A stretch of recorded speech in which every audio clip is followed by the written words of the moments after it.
मैं समझ गया था कि कुछ गलत होने वाला है। हम चौकीदार को ऊपर से देखते हैं, वो अपना डंडा ठोक के जा रहा होता है और जैसे ही वो हमारे घर से थोड़ी दूर जाता है,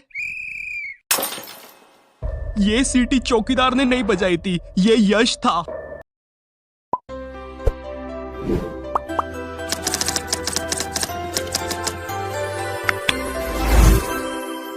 तो पता है, जब मैं 10th क्लास में था, पढ़ाई में मैं तो कुछ खास नहीं था। मैं उन बच्चों में से आता था जो पढ़ाई छोड़कर सारे कामों में अच्छे होते हैं। तुम इनसे क्रिकेट खिलवा लो, फुटबॉल खिलवा लो, हाँ मैं भी वैसे ही था। स्पोर्ट्स में अच्छा, क्रिएटिविटी में अच्छा, बस पढ़ाई मत करवाना। फिर रिलेटिव्स भी कुछ ऐसे ताने मारते थे, हाँ पढ़ाई छोड़ के कुछ भी करवा लो इनसे। हाँ तो उसमें दिक्कत क्या है सड़ेली आंटी, पढ़ पढ़ के क्या तुम्हारे विक्की जैसा हो जाऊं? 2 1 या 2 2 2 या 4।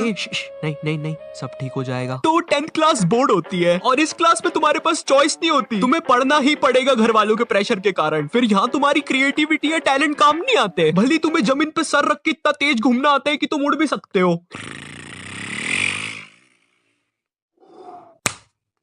तो जब मैं 10th क्लास में था, मेरा पढ़ने में कुछ खास मन नहीं लगता था। मेरी मम्मी ने मुझे कुछ उपाय बताए। सुबह जल्दी उठ के नहा धो के पूजा पाठ करके पढ़ने बैठा कर, सब कुछ याद हो जाएगा। नहीं, मुझे एक बात बताओ, ये सुबह उठ के जल्दी पढ़ने वाली बात लोग इतना बड़ा चढ़ा के क्यों बताते हैं? नहीं, बिल्कुल ऐसे बोलेंगे, हाँ बेटा साल भर पढ़ाई नहीं करी और अभी तुम्हारी फट रही है, कोई बात नहीं, एक दिन सुबह जल्दी उठ के पढ़ लो, सब कुछ याद हो जाएगा। तो अंकल आप सुबह उठ के पढ़ लेती है, गैराज क्यों संभाल रहे हो?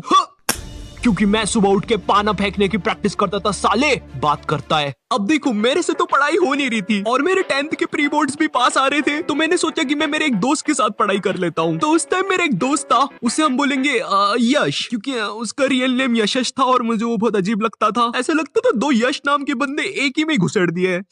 अब जो ये यश था ना, ये पढ़ाई और मस्ती दोनों में अच्छा था। मुझे नहीं पता कैसे था, बट था। तो अब मैंने फटी में अपनी झोली और पानी की कुप्पी उठाई और यश की गुफा की तरफ चल दिया। यश मुझे भी पढ़ा ले अपने साथ। पहले ये बता, तेरा एसएसटी में कितना हो गया? अरे एसएसटी की तो पुस्तक ही नहीं मिली मेरे को जब मैं लेने गया था। तू पुस्तक खरीदने कब गया था? सोमवार माने कल। ओह, फिर तो तू पास नहीं हो पाएगा। ठीक है। फिर मैं अपनी पानी की कुप्पी और झोली उठा के घर आ गया।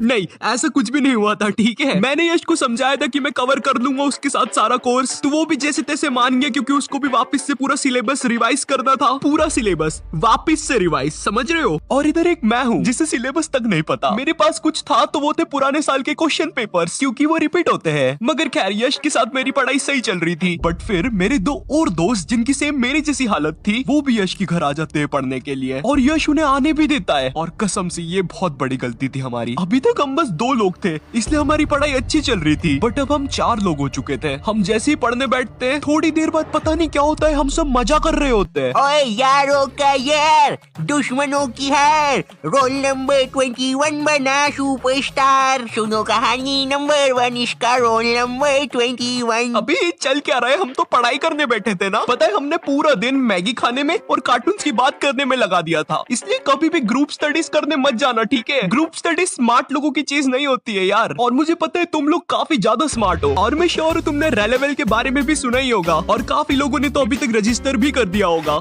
काफी स्मार्ट जो हो तुम लोग। और नहीं किया है तो रेलेवल अभी वापस आ गया है 2 न्यू टेस्ट के साथ, in the field of business analyst and data analyst. Companies like Cred, upGrad, Razorpay, ये सब रेलेवल से हायर करती है यार, with package up to 22 lakh per annum. समझ रहे हो कितना सारा पैसा है? अरे भाई, लेकिन करना क्या होगा इसके लिए? मैं बताता हूँ। तुझे फर्स्ट फेज में पास होने के लिए 150 प्लस का स्कोर लाना पड़ेगा, एंड सेकंड फेज में 700 प्लस का स्कोर तुझे डायरेक्ट इंटरव्यू के लिए क्वालिफाई करेगा, और बहुत सी जॉब अपॉर्चुनिटी के लिए भी क्वालिफाई करेगा। भाई, ये टेस्ट के लिए पैसे भी लगते होंगे ना? अबे यार, तेरे में सच में दिमाग नहीं है? क्यों आता है तू मेरी वीडियोस में? रेलेवल टेस्ट बिल्कुल फ्री है यार, कोई पैसा नहीं लगेगा। और अगर तुमने टेस्ट पास कर लिए तो कंपनीज तुम्हें गारंटी पैकेज ऑफर करेगी up to 4 lakh for non tech role और 6 लाख फॉर टेक रोल। अगर तुम्हें यकीन नहीं हो रहा तो ये देखो, तनिष्क सिंह जो भी रिसेंटली प्लेस्ड हुआ है क्रेड में with package 40 lakh per annum. अगर तुम 18 हो या 18 से ज्यादा तो तुम्हारे लिए बेस्ट अपॉर्चुनिटी है। और रेलेवल पे तुम्हें साइन अप करने के लिए relevil.com पर जाना पड़ेगा। वहाँ पे तुम्हें अपने हिसाब से टेस्ट की डेट सिलेक्ट करना पड़ेगा और स्लॉट बुक करना पड़ेगा। और सुनो, एक सीक्रेट, स्लॉट बहुत लिमिटेड है, इसलिए अभी जाके बुक कर लो, लिंक डिस्क्रिप्शन में। इनका फर्स्ट एवर अचीवर भी सबमिट होने वाला है 18 नवंबर एट 7 PM, जहाँ पर सुनील छेत्री सर भी होंगे, और बहुत से वो लोग भी जिनके रेलेवल के थ्रू जॉब लगी है। तो जाके इनके चैनल को भी सब्सक्राइब कर देना और अपने नोटिफिकेशंस भी ऑन कर लेना, तुम्हें सारी लिंक डिस्क्रिप्शन में मिल जाएगी। Now back to the video. पूरा दिन बर्बाद कर देने के बाद हम लोग फाइनली रात में बैठते हैं पढ़ने। और तुम्हें पता होगा अगर तुम दोस्त लोग के साथ होते हो रात में तो तुम में एक अलग सी एनर्जी होती है। बस वही एनर्जी यश में बहुत ज्यादा हो गई थी। हम रात में 10 बजे बैठे थे पढ़ने, उसके जस्ट 15 मिनट बाद यश बोलता है बस यार अब पढ़ाई बंद करते, मन नहीं हो रहा। अच्छा ठीक है फिर। क्या हुआ, तूने तो बोला बंद करते। अरे तू सो क्यों रहा है, आज अपन मजा करेंगे।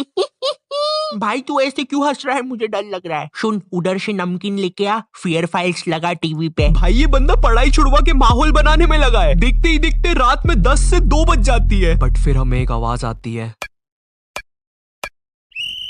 अगर कोई नॉर्मल बंदा होता ना तो उसकी तो जान ही निकल जाती कि ये आवाज कहाँ से आई। बट ये हमारा चौकीदार था। तुम लोग के उधर होते या नहीं पता नहीं, बट हमारा चौकीदार रात में 2 से 3 के बीच में आता था, ताकि अगर रात में कहीं पर चोरी हो रही हो तो इसको पता चल जाए। ये बंदा एक तो इतने डरावने तरीके से ठोकता है ना 3 बार। सोचो रात में एकदम सुनसान माहौल और फिर 3 बार ठोकने की आवाज।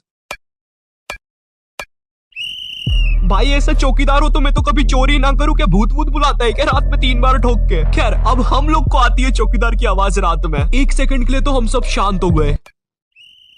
फिर यश बोला ओए चलो बाहर उसको ऊपर से देखते हैं। मैं समझ गया था कि कुछ गलत होने वाला है। हम चौकीदार को ऊपर से देखते हैं, वो अपना डंडा ठोक के जा रहा होता है। और जैसे ही वो हमारे घर से थोड़ी दूर जाता है, ये सीटी चौकीदार ने नहीं बजाई थी, ये यश था। हम लोग जल्दी से भाग के अंदर आते हैं और सब लोग शांत हो जाते हैं। हमारी जान निकल चुकी थी। रात में 3 बजे ये बंदा चौकीदार की मजे ले रहा है। चौकीदार के पैरों की आवाज वापस आ रही होती है, मगर थोड़ी देर बाद वो वापस चला जाता है। मगर फिर से जैसे ही चौकीदार सीटी बजाता है उसके बाद यश भी बजा देता है। इस बार चौकीदार समझ जाता है कि आवाज कहाँ से आ रही है, क्योंकि किसी भी घर में लाइट नहीं जल रही होती है सिवाय यश के घर के। और हमको वो चीज पता ही नहीं थी। वो चौकीदार यश के घर के नीचे आके खड़ा हो जाता है और अपने पैरों की आवाज करता है।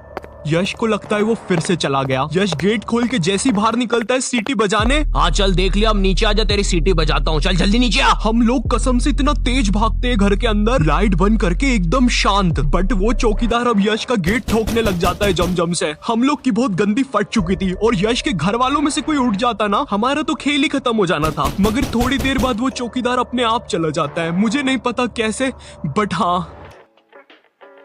हाँ भाई उस दिन रात भर नहीं सोए थे हम लोग। बट क्या अगर वीडियो पसंद आई हो तो एक लाइक मारना और चैनल पे नहीं हो तो सब्सक्राइब कर देना।